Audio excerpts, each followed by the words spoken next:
Senator ऐं railway जो chairman जाम सैफुल्लाह धारी जो पनुआकिल में बदअमनी समेत अवामी मसला हल न थियण जी शिकायतुनि बाद पनुआकिल पहुची वियो। गॾिजाणियुनि दौरा करे हिन अमलदारनि खे फौरी अवाम जा मसला हल करण जो हुकुम ॾिनो आहे।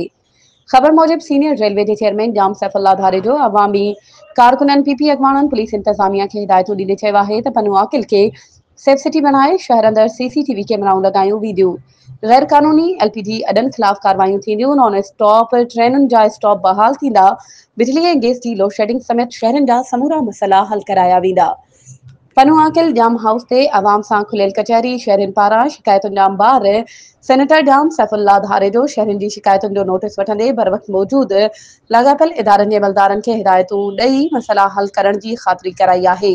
जाम सैफुल्लाह धारे जो खे शहरनि पारां बदअमनी जूं केतिरियूं ई शिकायतूं कयूं वयूं, जंहिं ते हुन पुलिस जे कुझु अमलदारनि खे छंड ॾींदे चयो त पनुआकिल जो मुकमल अमन अमान बहाल न थियो त पुलिस जे राशि ऐं नाअहल अमलदारनि ख़िलाफ़ सख़्त कार्रवाई कबी। वधीक ख़बरुनि ऐं अपडेट्स जे लाइ असांजे चैनल खे सब्सक्राइब कयो ऐं हा, बेल आइकन खे प्रेस करणु न विसारिजो त जीअं असांजी हर नई अचण वारी वीडियो तव्हां ताईं पहुचे।